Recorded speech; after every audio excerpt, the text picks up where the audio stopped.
আসসালামু আলাইকুম everyone. So last ক্লাসে আমাদের লাস্টে যে রেকর্ডিং ছিল ওখানে আমরা সেশন লেয়ার অব্দি কমপ্লিট করছিলাম।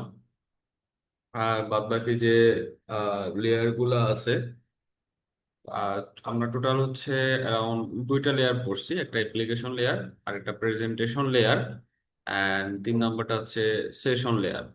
সো তিনটা লেয়ারের পর আরো যে চারটা লেয়ার আমাদের আছে, ওই চারটা লেয়ার আজকে করার চেষ্টা করব। সো আমাদের চতুর্থ যে লেয়ারটা, চতুর্থ লেয়ারের নাম হচ্ছে ট্রান্সপোর্ট লেয়ার। সো আমরা জানি যে প্রত্যেকটা লেয়ারই কিছু স্পেসিফিক কাজ হয়, অ্যান্ড প্রত্যেকটা লেয়ারের মধ্যে হচ্ছে কিছু প্রোটোকল থাকে। সেই প্রোটোকল গুলা অ্যাকচুয়ালি বিভিন্ন কাজকে ডিফাইন করে। সো ওই প্রোটোকল গুলা আমরা দেখছি লাস্ট আমাদের যে টপিক গুলো আমরা পড়ছি, লেয়ার গুলা পড়ছি, ওখানে বিভিন্ন প্রোটোকল দেখছি প্রত্যেকটা লেয়ারে। সিমিলারলি ট্রান্সপোর্ট লেয়ারেও কিছু কাজ হয় এবং প্রত্যেকটা কাজের জন্য আসলে প্রোটোকল দায়ী, প্রোটোকল থাকে। So, প্রথম যে কাজ হয় সেটা হচ্ছে এই লেয়ারের মধ্যে সেগমেন্টেশন হয়। সেগমেন্টেশন কি এটা আমরা দেখব। তারপর এই লেয়ারে হচ্ছে ফ্লো কন্ট্রোল হয়, ফ্লো কন্ট্রোলটাও দেখবো আমরা। আরেকটা হচ্ছে ইরর কন্ট্রোল। এই তিনটা কাজ হচ্ছে এই লেয়ারের মধ্যে হয়, যেটা খুবই ইম্পর্টেন্ট। তাহলে সেগমেন্টেশনটা কি মূলত? তো আমরা জানি আমাদের ডেটা থাকে, আর এই ডেটাকে সেগমেন্টে কনভার্ট করা হয়। অর্থাৎ আমাদের যে ডেটাটা থাকে এটাকে ভেঙে ছোট ছোট সেগমেন্টে কনভার্ট করা হয়। অনেক বড় ডেটা এটাকে ভেঙে ছোট ছোট ডেটা ইউনিট বা সেগমেন্টে কনভার্ট করা হয়। এরপরে যেটা করা হয়, ওই প্রত্যেকটা সেগমেন্টের মধ্যে দুইটা ইনফরমেশন দেওয়া হয়। একটা হচ্ছে সিকোয়েন্স নাম্বার আর একটা হচ্ছে পোর্ট নাম্বার। প্রত্যেকটা সেগমেন্টের মধ্যেই সিকোয়েন্স নাম্বার দেওয়া হয় এবং পোর্ট নাম্বার দেওয়া হয়। ঠিক আছে? এবং আগে থেকেই তো কি থাকে, ডেটা ইউনিট থাকে। সো তিনটা ইনফরমেশন প্রত্যেকটা সেগমেন্টের মধ্যে থাকে। ডেটা থাকে, সিকোয়েন্স নাম্বার থাকে, পোর্ট নাম্বার থাকে। তো সিকোয়েন্স নাম্বারটা কেন ইম্পর্টেন্ট? তো এই যে সেগমেন্ট গুলো তৈরি করব, ফর এক্সাম্পল এটা হচ্ছে আমার ডেটা, এই ডেটাকে ভেঙে ছোট ছোট সেগমেন্টে কনভার্ট করা হয়েছে। তো এই সেগমেন্ট গুলো একটা সিকোয়েন্স আছে। যেমন এই যে সেগমেন্টটা, এটা হচ্ছে এই সেগমেন্টের আগে যাবে। কোনোভাবে যদি সিকোয়েন্স ওলটপালট হয় তাহলে কিন্তু ডেটার যে মিনিংটা এটা কিন্তু চেঞ্জ হয়ে যাবে। সো সিকোয়েন্স নাম্বারটা অনেক বেশি ইম্পর্টেন্ট। এই সিকোয়েন্স নাম্বারে ইনফরমেশনটা প্রত্যেকটা সেগমেন্টের মধ্যে দিয়ে দেওয়া হয়। এরপর যে ইনফরমেশনটা দেওয়া হয় সেটা হচ্ছে পোর্ট নাম্বার দেওয়া হয়। পোর্ট নাম্বার মানে কি, আমরা পড়ছি এটা, পোর্ট নাম্বার পোর্ট অ্যাড্রেস সম্পর্কে আমরা অলরেডি পড়ে ফেলছি। তো পোর্ট অ্যাড্রেস বিষয়টা হচ্ছে আমাদের ডেটা কিন্তু বিভিন্ন প্রসেস থেকে আসে। যেমন আমি যদি এভাবে বলি, হোয়াটসঅ্যাপ থেকে ডেটা আসতে পারে, ফায়ারফক্স থেকে ডেটা আসতে পারে, তারপর ক্রোম থেকে ডেটা আসতে পারে। প্রত্যেকটা অ্যাপ্লিকেশন এক একটা প্রসেস, আমরা এগুলো পড়ছি। সো প্রত্যেকটা প্রসেসের কি থাকে, পোর্ট অ্যাড্রেস থাকে। যেমন হোয়াটসঅ্যাপের পোর্ট অ্যাড্রেস থাকবে, এটার পোর্ট অ্যাড্রেস থাকবে, ক্রোমের পোর্ট অ্যাড্রেস থাকে, যেগুলোকে পোর্ট নাম্বার বা পোর্ট অ্যাড্রেস বলে। সো এই পোর্ট নাম্বার বা পোর্ট অ্যাড্রেস গুলো মূলত প্রত্যেকটা সেগমেন্টের মধ্যে দিয়ে দেওয়া হয়, প্রত্যেকটা সেগমেন্টের ইনফরমেশনের মধ্যে দিয়ে দেওয়া হয়। সো আমরা জানলাম যে এই ট্রান্সপোর্ট লেয়ারে আমার যে ডেটাটা থাকে, ডেটাটাকে ভেঙে ছোট ছোট সেগমেন্টে কনভার্ট করা হয়। এবং প্রত্যেকটা সেগমেন্টে তিনটা ইনফরমেশন থাকে, সিকোয়েন্স নাম্বার থাকে, পোর্ট নাম্বার থাকে, আর ডেটাটা থাকে। এরপরে ফ্লো কন্ট্রোল বলতে আসলে কি বোঝায়? যে ট্রান্সপোর্ট লেয়ারে আরেকটা কাজ কি, ফ্লো কন্ট্রোল করা। সো ফ্লো কন্ট্রোল বলতে আসলে কি বোঝায়? ধরেন এটা হচ্ছে সেন্ডার এবং এটা হচ্ছে আমার রিসিভার। ওকে, তাহলে সেন্ডার হচ্ছে 100 Mbps স্পিডে ডেটা পাঠাচ্ছে, রিসিভার হচ্ছে 10 Mbps এ ডেটা রিসিভ করতেছে। ফাইন। যারা এমবিপিএস এ ফুল মিনিং জানি না, এমবিপিএস মানে হচ্ছে মেগাবিট পার সেকেন্ড। ঠিক আছে? এটা একটা ট্রান্সমিশন স্পিড, অর্থাৎ যে স্পিডে ডেটা ট্রান্সমিট হয় এটাকে এমবিপিএস স্পিড বলে। সো এদের মধ্যে যে মিডিয়ামটা, ওই মিডিয়ামের স্পিড হচ্ছে 50 Mbps, 50 Mbps। সো আমাদের সেন্ডার যে, সে কিন্তু 100 Mbps এ কাজ করতেছে। সো সে ইজিলি ডেটা পাঠাইতে পারবে এই মিডিয়ামের মধ্যে। কারণ মিডিয়াম যেহেতু 50 Mbps, সে তো 100-তে কাজ করতেছে, তার কোনো সমস্যা হবে না। কিন্তু যে রিসিভার, সে কিন্তু 10 Mbps এ কাজ করতেছে, আমার মিডিয়াম কিন্তু 50 Mbps এর। তাহলে রিসিভার কিন্তু ডেটা প্রপারলি সিনক্রোনাইজ ওয়েতে রিসিভ করতে পারবে না। তো এই জন্য আমার কি করতে হবে, আমার এই ফ্লোটা, মিডিয়ামের যে ফ্লোটা, এটাকে কি কি করতে হবে, কমাই দিতে হবে। তো কমাই দিয়ে আমরা যদি 10 Mbps করে দিই, 10 Mbps করলে সেন্ডারেরও কোনো সমস্যা নাই, রিসিভারেরও কোনো সমস্যা নাই। তখন sender and receiver easily data আদান প্রদান করতে পারবে। এই প্রসেসটাকে মূলত বলা হয় ফ্লো কন্ট্রোল। ওকে, এরপরে ইরোর কন্ট্রোল বলতে আসলে কি বোঝায়? সো অ্যাগেইন সেম সিনারিও, এটা হচ্ছে সেন্ডার, এটা হচ্ছে রিসিভার। সো সেন্ডার যখন রিসিভারকে ডেটা পাঠায়, ডেটা হচ্ছে সেগমেন্ট আকারে যায়, আমরা জানি ডেটাগুলো ছোট ছোট ক্ষুদ্র ক্ষুদ্র সেগমেন্ট আকারে যায়। এই ধরেন এখানে 3টা সেগমেন্ট আছে। এখন এটা রিসিভারের কাছে যখন পাঠাইছে, রিসিভার হচ্ছে 3টা পায় নাই, 2টা সেগমেন্ট পাইছে, 2টা ইউনিট পাইছে, একটা মিসিং। সো এই মিসিং, যে এই যে মিসিং পার্টটুকু, এটা যে মিসিং, এটা কিন্তু আমার সেন্ডারকে আবার জানাইতে হবে। সো সেন্ডারকে কিভাবে জানাবে? এই মিডিয়ামটা, এই কমিউনিকেশন মিডিয়ামটা তখন একটা অটোমেটিক রিপিট রিকোয়েস্ট সেন্ড করবে। এই অটোমেটিক রিপিট রিকোয়েস্টের মাধ্যমে সেন্ডার প্রান্তে যে আছে, ও বুঝবে যে আমি যে ডেটাটা পাঠাইছি এটা প্রপারলি যায় নাই, একটা মিসিং ছিল। তখন ও কি করবে, যে ডেটাটা মিসিং ছিল ওই ডেটাটাকে পাঠাই দিবে। এই প্রসেসটা মূলত অটোমেটিক রিপিট রিকোয়েস্টের মাধ্যমে হয়, এটাকে ARRও বলে, অটোমেটিক রিপিট রিকোয়েস্ট। সো এই রিপিট রিকোয়েস্টের মাধ্যমে সেন্ডার টু রিসিভার এগেইন যে পার্টটুকু মিসিং ছিল ওটা চলে যায়। সো এগুলো হচ্ছে মূলত ট্রান্সপোর্ট লেয়ারের কাজ। ট্রান্সপোর্ট লেয়ার মূলত এই কাজগুলো করে। সো সেগমেন্টেশন করে, ফ্লো কন্ট্রোল করে, এন্ড ইরোর কন্ট্রোল করে। সো অ্যাগেইন প্রত্যেকটা লেয়ারে আমাদের প্রোটোকল থাকে। সো আমরা যে প্রোটোকল সম্পর্কে জানতে হবে। সো ট্রান্সপোর্ট লেয়ারে 2টা প্রোটোকল থাকে। একটা প্রোটোকলের নাম হচ্ছে TCP বা ট্রান্সমিশন কন্ট্রোল প্রোটোকল, আরেকটাকে বলা হয় ইউডিপি বা ইউজার ডেটাগ্রাম প্রোটোকল। সো 2টা প্রোটোকলের মধ্যে পার্থক্য হচ্ছে, আমরা যে 3টা জিনিস পড়লাম, segmentation, flow control and error control, এগুলা মূলত টিসিপি যে প্রোটোকলটা আছে, এগুলা টিসিপি প্রোটোকলটা হচ্ছে এই জিনিসগুলা ফলো করে, খুব ভালোভাবে ফলো করে। কি কি ফলো করে? সিকোয়েন্স অর্ডার মেনটেন করে, error detection and retransmission provide করে, তারপর ফ্লো কন্ট্রোল করে। অর্থাৎ এই যে টিসিপি প্রোটোকলটা আছে, এগুলো হচ্ছে আমরা যে যে জিনিসগুলো পড়ছি, এই লেয়ারে যে যে কাজগুলো আছে ওগুলো পারফেক্টলি মেনটেন করতে পারে। তো এটার একটা উদাহরণ হচ্ছে ওয়েব ব্রাউজিং। আমরা যখন ওয়েব ব্রাউজিং করি তখন এই টিসিপি প্রোটোকলটাকে ইউজ করা হয়। তারপর ইমেল, ফাইল ট্রান্সফার অথবা অনলাইন ব্যাংকিং এ এই টিসিপি প্রোটোকল গুলা ইউজ করা হয়। অর্থাৎ যেসব কাজে সিকোয়েন্সটা অনেক বেশি ইম্পর্টেন্ট, ডেটাগুলো অর্ডারে সিকোয়েন্স মেনটেন করে আসাটা অনেক বেশি ইম্পর্টেন্ট যেসব কাজে, সেসব কাজের ক্ষেত্রে মূলত টিসিপি ট্রান্সমিশন কন্ট্রোল প্রোটোকলটা ইউজ করা হয়। আর ইউজার ডেটাগ্রাম যে প্রোটোকলটা আছে, ওগুলো হচ্ছে আমরা যা যা পড়ছি ওগুলোকে মেনটেন করে না। যেমন no guarantee of delivery, delivery হবে কিনা সেটা কোনো গ্যারান্টি নাই, no error correction, faster than TCP, and no connection set up. মানে ইউডিপি যেটা, ইউজার ডেটাগ্রাম যে প্রোটোকলটা আছে, সেটা মূলত আহ ইরোর ডিটেকশনে ভালোভাবে ইয়ে করতে পারে না, কাজ করতে পারে না, ফ্লো কন্ট্রোলও করতে পারে না, তারপর হচ্ছে সেগমেন্টেশনও প্রপারলি করতে পারে না। সো এগুলা সমস্যা হয় ইউডিপি বা ইউজার ডেটাগ্রাম প্রোটোকলের ক্ষেত্রে। সো কি, কোন ক্ষেত্রে ইউজার ডেটাগ্রাম প্রোটোকলটা ইউজ করা হয়? যেসব ক্ষেত্রে আমার ফাস্টার কমিউনিকেশনের প্রয়োজন। সো যেখানে আমার আসলে কেয়ার করার দরকার নাই যে ডেটা সিকোয়েন্সে আসতেছে নাকি সিকোয়েন্সে আসতেছে না, এই জিনিসটা কেয়ার করার যখন দরকার পড়ে না, তখন আমি ইউডিপি বা ইউজার ডেটাগ্রাম প্রোটোকলটা ইউজ করতে পারবো। এটা একটা উদাহরণ হচ্ছে অনলাইন গেমিং, ভিডিও স্ট্রিমিং, বা ভিডিও কলস। তো অনেক সময় দেখবেন যে অনলাইন গেমিং খেলা দেখার সময় আমাদের হচ্ছে নেটওয়ার্ক অনেক ডিস্টার্ব করে। তো ওইসব ক্ষেত্রে আসলে ডেটা সিকোয়েন্স মেনটেন করে আসা আসলে ইম্পর্টেন্ট না, সিকোয়েন্স মেনটেন করাটা আসলে ইম্পর্টেন্ট না। তখন হচ্ছে এই ইউডিপি প্রোটোকলটা ইউজ করা হয়। ঠিক আছে, এখানে এক্সাম্পল হিসেবে ফুটবল ম্যাচের স্ট্রিমিং এর কথা বলা আছে, যেখানে স্মল ডেটা লস অ্যাকসেপ্টেবল। তো ওইসব ক্ষেত্রে মূলত স্পিডটা আমার মেনটেন করতে হয়।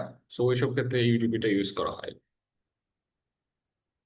ওকে, তো আমাদের ট্রান্সপোর্ট লেয়ারের পড়া মোটামুটি শেষ। আমরা এখন নেক্সট যে লেয়ারটা আছে, আমাদের পরবর্তী লেয়ারটা হচ্ছে নেটওয়ার্ক লেয়ার। তো আমরা নেটওয়ার্ক লেয়ারে যাওয়ার আগে যে টপিকটা পড়বো সেটা হচ্ছে subnet mask and IPv4 address. So আমরা মোটামুটি আইপি অ্যাড্রেস সম্পর্কে ধারণা পেয়ে গেছি। আইপি অ্যাড্রেস মূলত কিভাবে সেট করতে হয় এটা আমরা জানি। সিসকো প্যাকেট ট্রেসারে গিয়ে কনফিগারেশনে আইপি কনফিগারেশনে গিয়ে আমাদের আইপি অ্যাড্রেস দিতে হয়। এন্ড আইপি অ্যাড্রেস দেওয়ার পর আমরা একটা সাবনেট মাস্কের একটা পার্ট আছে এখানে হচ্ছে, ক্লিক করলে অটোমেটিক একটা ভ্যালু চলে আসে। আমরা যারা ল্যাব পড়ছি আমরা জানি অটোমেটিক একটা ভ্যালু চলে আসে।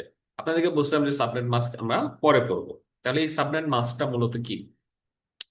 এই সাবনেট মাস্কটা হচ্ছে একটা ভ্যালু যেটা মূলত একটা 32 বিটের নাম্বার। এবং এটা কি করে? এটা হচ্ছে আমার যে আইপি অ্যাড্রেসটাকে থাকবে, আইপি অ্যাড্রেসকে দুটো পার্টে ভাগ করে। একটা পার্ট হচ্ছে নেটওয়ার্কের জন্য, আর একটা পার্ট হচ্ছে হোস্টের জন্য। পুরো জিনিসটা আসলে কিভাবে কাজ করে আমি একটু বলি। তাহলে ফর এক্সাম্পল আমাদের আইপি হচ্ছে এটা 192.168.1.10। তাহলে এই আইপিটা কত বিট? এই আইপি হচ্ছে 32 বিট। কিভাবে 32 বিট? সো এর চারটা পার্ট আছে, প্রত্যেকটা পার্ট হচ্ছে 8 বিট করে। প্রত্যেকটা পার্ট হচ্ছে সর্বোচ্চ 8 বিট করে নিতে পারবে। তাহলে 4 8 হচ্ছে টোটাল 32 বিট। এই আইপির ক্ষেত্রে, এই আইপির জন্য আমাদের সাবনেট মাস্ক হচ্ছে এটা 255.255.255.0। তাহলে এই সাবনেট মাস্কটা এই আইপি কি কি করবে? দুইটা ভাগে ভাগ করবে। কিভাবে দুইটা ভাগে ভাগ করবে? একটা পার্ট হবে নেটওয়ার্কের পার্ট, যেটা হচ্ছে এই পার্টটুকু, প্রথম যে তিনটা পার্ট আছে এটা। আরেকটা পার্ট হচ্ছে হোস্টের পার্ট, যেটা হচ্ছে লাস্ট পার্টটুকু, 10 যে লাস্ট পার্টটা আছে সেটা। নেটওয়ার্কের পার্ট অ্যান্ড হোস্টের পার্ট এই দুইটা পার্টে ভাগ করবে। সো এটাই মূলত সাবনেট মাস্কের কাজ। So, এই যে আমরা যে পার্টটুকু পড়লাম এখানে, আচ্ছা, আমাদের আরো ডিটেলস আছে, আমরা পড়বো, সমস্যা নাই। সো সাবনেট মাস্ক কি করে? সাবনেট মাস্ক হচ্ছে কোন একটা আইপি কে দুইটা ভাগে ভাগ করে, নেটওয়ার্ক পার্টে ভাগ করে এন্ড হোস্ট পার্টে ভাগ করে। সো এটার আরো কিছু উদাহরণ আমরা যদি পড়ি, ফর এক্সাম্পল আমাদের আইপি হচ্ছে এটা 192.168.1.10। অ্যান্ড ডেস্টিনেশন আইপি হচ্ছে এটা 192.168.1.1525। আমার সাবনেট মাস্ক হচ্ছে এটা। সাবনেট মাস্কটা কি করবে? দুইটা আইপি কে আহ, দুই ভাগ, দুইটা পার্টে ভাগ করবে। একটা পার্ট হবে নেটওয়ার্কের পার্ট, যেমন এই পার্টটুকু হচ্ছে নেটওয়ার্কের পার্ট, আর এটা হচ্ছে কি হোস্টের পার্ট। সিমিলারলি এটাকেও দুইটা পার্টে ভাগ করবে। এটা নেটওয়ার্কের পার্ট এন্ড এটা হোস্টের পার্ট। হোস্ট মানে হচ্ছে এন্ড ডিভাইস, যে সেন্ড করতেছে বা রিসিভ করতেছে, সেটা হচ্ছে হোস্ট পার্ট। তো আমরা দেখতেছি যে এই যে নেটওয়ার্কের যে পার্ট আছে, দুইটা নেটওয়ার্কের পার্টের ভ্যালু কিন্তু সেম। যখনই দুইটা নেটওয়ার্কের পার্ট সেম হবে আমরা বলতে পারবো যে এটা সেম নেটওয়ার্কের মধ্যে আছে, অর্থাৎ এটা একই নেটওয়ার্কের মধ্যে আছে, বা এটাকে আমরা বলতে পারবো এটা একটা LAN network, local area network, একই নেটওয়ার্কের মধ্যে আছে। বাট তাদের হোস্ট পার্ট আলাদা। এই যে 10 10 মানে বোঝাচ্ছে এটা হচ্ছে 10তম কম্পিউটার। 25 মানে বোঝাচ্ছে এ হচ্ছে 25তম কম্পিউটার। ওকে। এভাবে মূলত সাবনেট মাস্ক নেটওয়ার্ক আর হোস্ট পার্টকে আলাদা করে কোন একটা নেটওয়ার্ক, কোন একটা পিসি একই নেটওয়ার্কের আন্ডারে কিনা সেটা মূলত ডিফাইন করে। কেস টুর ক্ষেত্রে যদি আমরা বলি, আমাদের আইপি হচ্ছে এটা, আমাদের ডেস্টিনেশন আইপি হচ্ছে এটা, এটা হচ্ছে সোর্স আইপি। আমাদের সাবনেট মাস্ক হচ্ছে ফর এক্সাম্পল এটা। তো সাবনেট মাস্ক কি করবে? এটাকে দুইটা পার্টে ভাগ করবে। একটা হচ্ছে নেটওয়ার্কের পার্ট আর একটা হচ্ছে হোস্টের পার্ট। সিমিলারলি এটাকে দুইটা ভাগে ভাগ করবে, একটা নেটওয়ার্কের পার্ট আর একটা হোস্টের পার্ট। তাহলে দেখেন, এই যে নেটওয়ার্কের যে পার্টটুকু আছে, এই পার্টটা আর এই নেটওয়ার্কের পার্ট কিন্তু সেম না, তারা কিন্তু আলাদা। প্রথমটা হচ্ছে 192.168.1, দ্বিতীয়টা হচ্ছে 192.168.2। তাহলে দুইটা নেটওয়ার্কের পার্ট যেহেতু আমার আলাদা, তার মানে তারা ডিফারেন্ট নেটওয়ার্কের মধ্যে পড়তেছে, তারা কিন্তু সেম নেটওয়ার্কের আন্ডারে নাই। ডিফারেন্ট নেটওয়ার্ক যেহেতু, এটা হতে পারে ম্যান, এটা হতে পারে ওয়েন, এটা যে কোনো কিছু হতে পারে। সো আর হোস্ট কত? এটা হোস্ট হচ্ছে 10তম হোস্ট, আর এটা হচ্ছে 25তম হোস্ট। ওকে। সো এভাবে মূলত সাবনেট মাস্কটা আমার হোস্ট আর নেটওয়ার্ক পার্টটাকে আলাদা করতেছে। সো এখন আমরা যদি একটু খুব ভালো করে দেখি, সাবনেট মাস্ক যেটা আছে, আমার সাবনেট মাস্ক কিন্তু 32 বিটের, অর্থাৎ এর কিন্তু চারটা পার্ট আছে। এই একটা পার্ট, এ একটা পার্ট, এ একটা পার্ট, এ একটা পার্ট, টোটাল 4টা পার্ট আছে। সো এই যে টাইপটা, এই যে সাবনেট মাস্কটা, যেখানে প্রথম 3টা পার্ট হচ্ছে 255, লাস্ট পার্টটা হচ্ছে 0, এটাকে টাইপ সি অথবা ক্লাস সি সাবনেট মাস্ক বলা হয়। সো এটা হচ্ছে কি ক্লাস সি সাবনেট মাস্ক। এটা দেখতে হচ্ছে এরকম হয়। প্রথম 3টা পার্ট হচ্ছে 255 অ্যান্ড লাস্ট পার্ট হচ্ছে 0। আমি এভাবে বলতে পারি যে প্রথম 24 বিট হচ্ছে 255, লাস্ট 8 বিট হচ্ছে 0। এটা দ্বারা আসলে কি বোঝায়? এটা দ্বারা বোঝাচ্ছে যে প্রথম যে 24 বিট আছে, এই 24 বিটটা মূলত নেটওয়ার্কের পার্ট হবে, অ্যান্ড লাস্টের যে 8 বিটটা আছে ওটাকে আমরা জাস্ট হোস্টের জন্য ইউজ করতে পারবো। সো এই জিনিসটা একটু এক্সপ্লেন যদি আমি করি, ফর এক্সাম্পল আমার আইপিটা হচ্ছে 192, 168, 1.0। আচ্ছা, আরেকটা কথা বলে রাখি, এই এই সাবনেট মাস্কের জন্য ইউজেবল আইপি অ্যাড্রেস গুলার লিমিট হচ্ছে এটা 192 থেকে 223 পর্যন্ত। মানে 192.0.0.0 থেকে 223.0.0.0 এই রেঞ্জের মধ্যে আমাকে আইপি গুলাকে ইউজ করতে হবে। ঠিক আছে, এই আইপি গুলাকে আমি এই ক্লাস সি সাবনেট মাস্কের মধ্যে ফেলতে পারবো। তাহলে এখন নেটওয়ার্ক আর হোস্টের বিষয়টা বলি। তাহলে এই সাবনেট মাস্কটা কি করবে? এই পুরো আইপি কে দুইটা ভাগে ভাগ করবে। এখন দুইটা ভাগে কিভাবে ভাগ করবে? দুইটা ভাগে এভাবে ভাগ করবে যে প্রথম যে 24 বিট আছে এটা হবে নেটওয়ার্কের পার্ট, লাস্টের যে 8 বিটটা এটা হবে হোস্টের পার্ট। এভাবে ভাগ করবে। ক্লাস সি যে সাবনেট মাস্ক আমার, ওটা মূলত প্রথম 24 বিটকে নেটওয়ার্কের পার্ট হিসেবে ভাগ করবে, লাস্টের 8 বিটকে হচ্ছে হোস্টের পার্ট হিসেবে ভাগ করবে। ওকে, তাহলে ক্লাস এ বিও আছে। ক্লাস এ যে সাবনেট মাস্ক ওটার ভ্যালু হচ্ছে এরকম 255.0.0.0। এটার যে আইপি লিমিট সেটা হচ্ছে 1 থেকে 126 পর্যন্ত, অর্থাৎ 1.0.0.0 থেকে 126.0.0.0 পর্যন্ত। সো এটা মূলত কিভাবে কাজ করতেছে?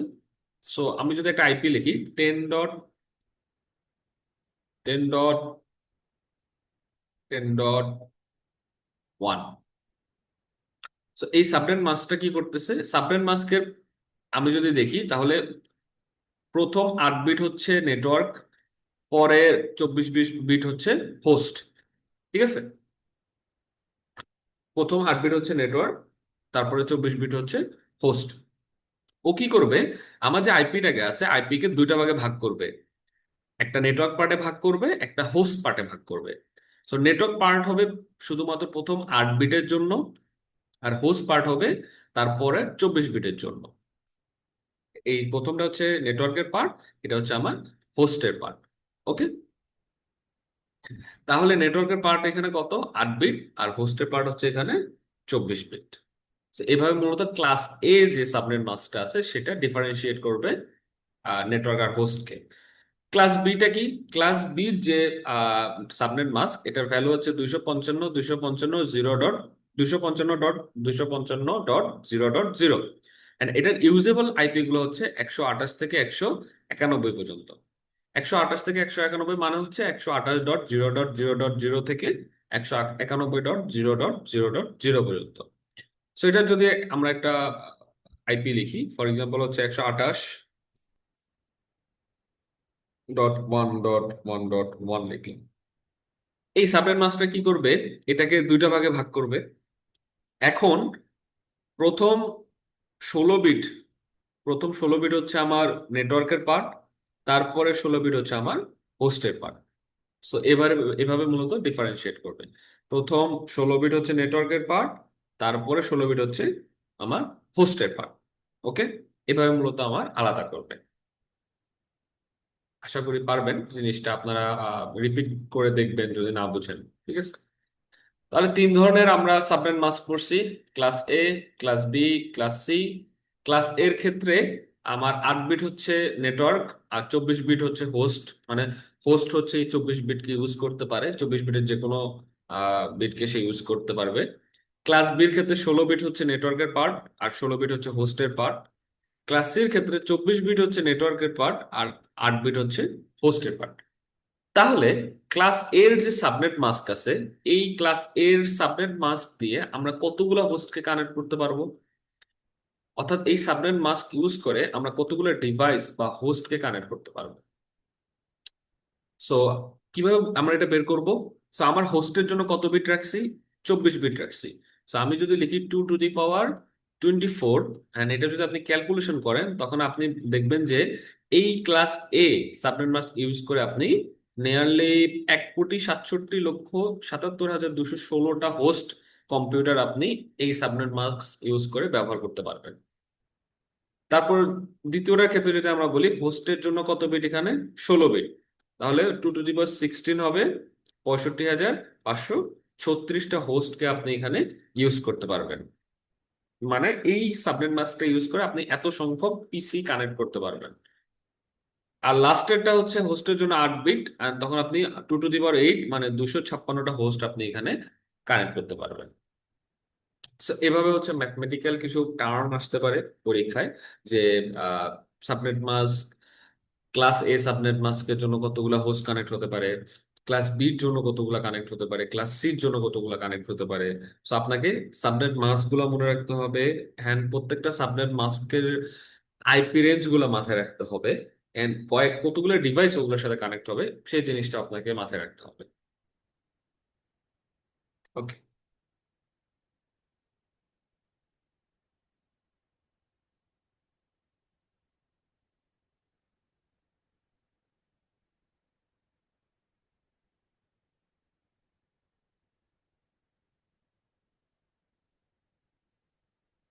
আমরা তাহলে আইপি আইপির সাথে সাবনেট মাস্কের যে রিলেশনটা সেটা দেখলাম, মানে এখান থেকে ম্যাথ আসতে পারে। এগেন বলতেছি, ম্যাথ গুলো কিভাবে আসবে ওটাও বললাম, সেটা আপনারা করবেন বাসায়। ঠিক আছে।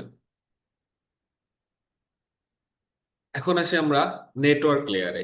ক্লাসটা একটু দীর্ঘ হতে পারে, টপিক গুলো আমি আসলে একসাথে কম্বাইন করে আপনাদেরকে দিব। আপনারা হচ্ছে ভালো করে জিনিসগুলো পড়বেন। দুইটা ভিডিওর মধ্যে ওএসআই পুরোটা হচ্ছে আমি ইনক্লুড করার চেষ্টা করছি, যাতে করে আপনারা একসাথে দেখে জিনিসগুলো বুঝতে পারেন। সো আমাদের নেটওয়ার্ক লেয়ারে মূলত কি কাজ হয়? সো আমরা এর আগের যে লেয়ারটা আছে ওখানে কি দেখছিলাম? ওখানে দেখছিলাম হচ্ছে ওয়েট ওকে, ওখানে দেখছিলাম যে আমার যে সেগমেন্টটা, এই প্রিভিয়াস লেয়ারে হচ্ছে আমার সেগমেন্ট তৈরি হয়। সেগমেন্টে কি কি থাকে? ডেটা ইউনিট থাকে, পোর্ট নাম্বার থাকে, সিকোয়েন্স নাম্বার থাকে। আর এই নেটওয়ার্ক লেয়ারের মধ্যে যেটা করা হয়, এখানে লজিক্যাল অ্যাড্রেসিং করা হয়।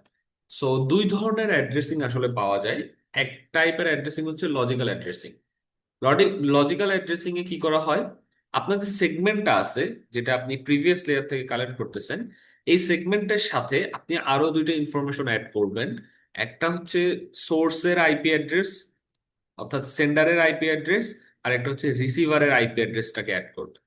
এন্ড এই পুরো জিনিসটাকে তখন প্যাকেট নামে ডাকা হয়। তখন আমরা এটাকে নাম কি নামে ডাকবো? প্যাকেট নামে ডাকবো। এই যে আমি সেগমেন্টের সাথে আমার সোর্স এন্ড ডেস্টিনেশন অথবা সেন্ডার অথবা রিসিভারের যে আইপি অ্যাড্রেস গুলাকে অ্যাড করতেছি, এটাকে লজিক্যাল অ্যাড্রেসিং বলা হয়, বা আইপি অ্যাড্রেসিং ও বলা হয়। ঠিক আছে। সো নেটওয়ার্ক লেয়ারের কাজ কিন্তু এটা খুবই ইম্পর্ট্যান্ট একটা কাজ কিন্তু। তো এখানে একটা উদাহরণ দেওয়া আছে। আহ উদাহরণগুলা, এটা আসলে পড়া লাগবে না, এটা আপনারা ক্যান্সেল করতে পারেন, এত ইয়ে জিনিস পড়া লাগবে না। আপনারা জাস্ট কি কাজ করে এটা জানলেই হবে। ঠিক আছে। নেটওয়ার্ক লেয়ারের পর আমার যে লেয়ারটা আছে সেটা হচ্ছে ডেটা লিঙ্ক লেয়ার। সো আমি নেটওয়ার্ক লেয়ারে কি করছি? নেটওয়ার্ক লেয়ারে হচ্ছে লজিক্যাল অ্যাড্রেসিং করছি আমি। ফাইন। লজিক্যাল অ্যাড্রেসিং করছি। লজিক্যাল অ্যাড্রেসিং এ কি করছি? সেগমেন্টের সাথে সেন্ডার আর রিসিভারের আমার আইপি অ্যাড্রেস গুলাকে অ্যাড করছি। আইপি অ্যাড্রেস গুলো অ্যাড করার পরে এই জিনিসটার নাম হয়ে গেছে ডেটা প্যাকেট। আর ডেটা লিঙ্ক লেয়ারে মূলত ফিজিক্যাল অ্যাড্রেসিং করা হয়। ফিজিক্যাল অ্যাড্রেসিংটা করা হয় ডেটা লিঙ্ক লেয়ারে। এই ফিজিক্যাল অ্যাড্রেসিংটা কি? এই ফিজিক্যাল অ্যাড্রেসিং এ আমার যে ডেটা প্যাকেটটা আছে, এই ডেটা প্যাকেটের সাথে আরো দুটো ইনফরমেশন অ্যাড করা হয়। একটা হচ্ছে সেন্ডারের ম্যাক অ্যাড্রেসটা অ্যাড করা হয়, এন্ড আরেকটা হচ্ছে রিসিভারের ম্যাক অ্যাড্রেসটা অ্যাড করা হয়। এন্ড এই যে ম্যাক ম্যাক অ্যাড্রেসিং অ্যাড, এটাকে বলা হয় হেডার অথবা হেড নামে ডাকা হয়। আর এই এই পোর্শনটুকু হচ্ছে আমার বডি, এই পোর্শনটুকু হচ্ছে বডি। আর একটা টেইল অ্যাড করা হয়। টেইল হিসেবে কি থাকে, লেজ হিসেবে কি থাকে, এটা আমরা একটু পরে দেখবো। সো একসাথে এই পুরো জিনিসটাকে একসাথে ফ্রেম নামে ডাকা হয়। ফ্রেমের মধ্যে হেড থাকে, বডি থাকে, টেইল থাকে। হেড হিসেবে কি থাকে, ম্যাক অ্যাড্রেস। কার কার ম্যাক অ্যাড্রেস থাকে, সেন্ডার আর রিসিভারের ম্যাক অ্যাড্রেস থাকে। বডির মধ্যে কি থাকে, বডির মধ্যে ডেটা প্যাকেট থাকে।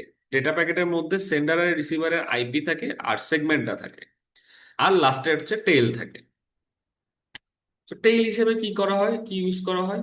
টেইল হিসেবে একটা 4 বাইটের নাম্বার ইউজ করা হয়। তো এটা কি ধরনের নাম্বার হতে পারে? ফর এক্সাম্পল, আপনি সেন্টার থেকে রিসিভারে ডেটা পাঠাচ্ছেন এন্ড কোনো কারণে ইরোর হয়ে গেল, এন্ড ইরোরের কারণে আপনি প্রপারলি ডেটা প্যাকেট গুলো পাঠাইতে পারলেন না। অর্থাৎ সেন্ডারে যে পরিমাণ ডেটা প্যাকেট ছিল, রিসিভারে হচ্ছে আমার সেই পরিমাণ ডেটা প্যাকেট আসলো না। তখন কি করতে হবে, রিসিভারকে অবশ্যই সেন্ডারের কাছে একটা রিকোয়েস্ট সেন্ড করতে হবে, যেটাকে আমরা পড়ছি অলরেডি, অটোমেটিক রিপিট রিকোয়েস্ট বলে। তো ওই রিকোয়েস্টটা সেন্ড করতে হবে। একটা অ্যালগোরিদম প্রয়োজন আমার এই এই কাজের জন্য। তো একটা প্রোটোকল প্রয়োজন অ্যাকচুয়ালি। সো এই জিনিসটাকে, এই যে পুরো জিনিসটাকে বলা হয় frame check sequence. Frame check sequence একটা হচ্ছে 4 বাইটের নাম্বার, যেটা মূলত আহ, পুরা লাস্টে অ্যাড করা হয়, টেইল হিসাবে লাস্টে অ্যাড করা হয়। এবং এটা আমাকে হচ্ছে ডেটা ইন্টিগ্রিটিতে হেল্প করে। জিনিসটা আপনার ইন্টিগ্রিটি কি, ডেটা ইন্টিগ্রিটি কি, মানে হচ্ছে আপনার ডেটা যে প্রপারলি আসতেছে এই জিনিসটা বুঝতে সহায়তা করে হচ্ছে এই ফ্রেম চেক সিকোয়েন্স। সো এটা একটা অ্যালগোরিদম ইউজ করে, যে অ্যালগোরিদমটার নাম হচ্ছে সাইক্লিক রিডান্ডেন্সি চেক। এই অ্যালগোরিদমের মাধ্যমে এটা ইরর ডিটেক্ট করে। এবং ইরর ডিটেক্ট করে যদি দেখে যে কোনো কারণে সেন্ডার আর রিসিভারের মধ্যে মিসম্যাচ হয়ে গেছে ট্রান্সমিটেড ভ্যালু, তখন হচ্ছে যে আপনার ইররটা হচ্ছে সে আইডেন্টিফাই করে, বাট সলভ করে না, জাস্ট আইডেন্টিফাই করে। আইডেন্টিফাই পর্যন্ত এটার কাজ। সো এটা জাস্ট আইডেন্টিফাই করে। সো টেল হিসেবে কি ইউজ করা হয়, টেল হিসেবে একটা নাম্বার ইউজ করা হয় যেটাকে ফ্রেম চেক সিকোয়েন্স নাম্বার বলা হয়। এন্ড এটা যে অ্যালগোরিদমের উপর কাজ করে এটাকে সাইক্লিক রিডান্ডেন্সি চেক অ্যালগোরিদম বলা হয়। ওকে। আচ্ছা, এই জিনিসটা অনেকে হয়তো দেখবেন যারা নেটওয়ার্কিং সেক্টরে কাজ করেন, না দেখলেও সমস্যা নাই।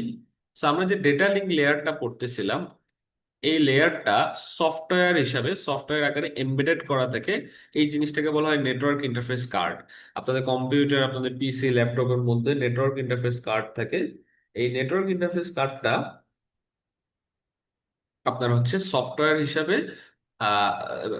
ডেটা লিঙ্ক লেয়ারটা সফটওয়্যার হিসাবে এই নেটওয়ার্ক ইন্টারফেস কার্ডের মধ্যে ইনস্টল করা থাকে।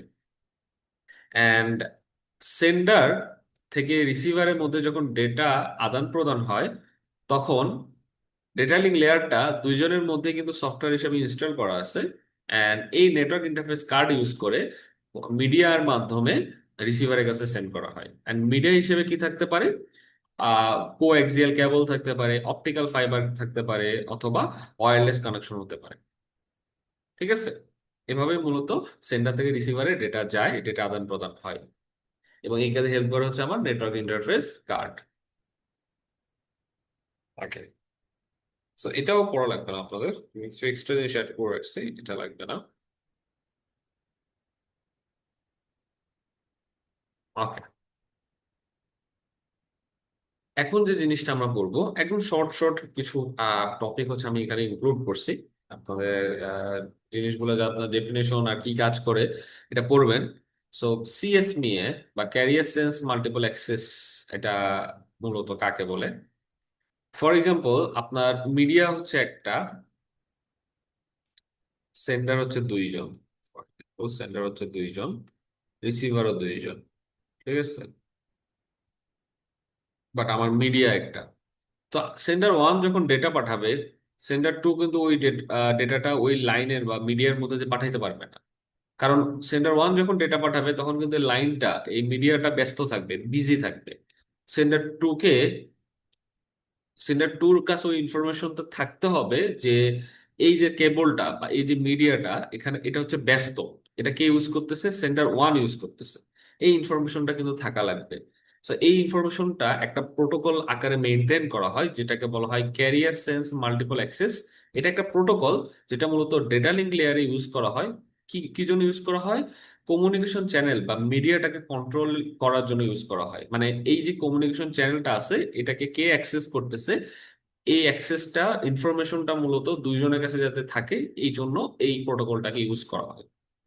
ফর এক্সাম্পল, কোন একটা ইথারনেট নেটওয়ার্কের মধ্যে কম্পিউটার দেখে যে কোন কেবলটা ফ্রি আছে কিনা। যদি ফ্রি থাকে তাহলে ডেটা সেন্ড করতে পারবে, আর যদি ব্যস্ত থাকে ওয়েট করতে হবে যতক্ষণ না পর্যন্ত ফ্রি হচ্ছে। সেইভাবে মূলত ক্যারিয়ার সেন্স মাল্টিপল অ্যাক্সেসটা কাজ করে। ওকে, আমাদের লাস্ট লেয়ার যেটা হচ্ছে ফিজিক্যাল লেয়ার।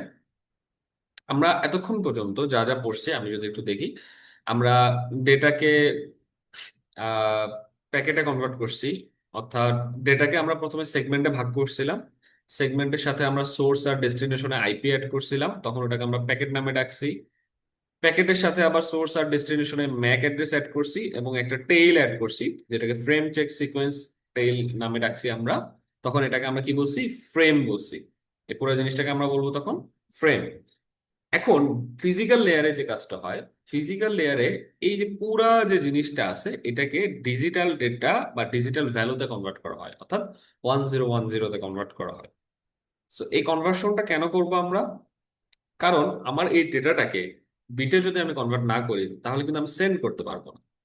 তো যখনই আমি এই ডেটাটাকে আমার 1010 তে কনভার্ট করব, বিটে কনভার্ট করব, তখন আমি ডিজিটাল ডেটা হিসেবে কোনো কেবলের মাধ্যমে সেন্ড করতে পারবো, অথবা অপটিক্যাল ফাইবারের মধ্যে লাইট সিগন্যাল হিসেবে সেন্ড করতে পারবো, বা এআর এর মধ্যে ওয়্যারলেস সিগন্যাল হিসেবে সেন্ড করতে পারবো।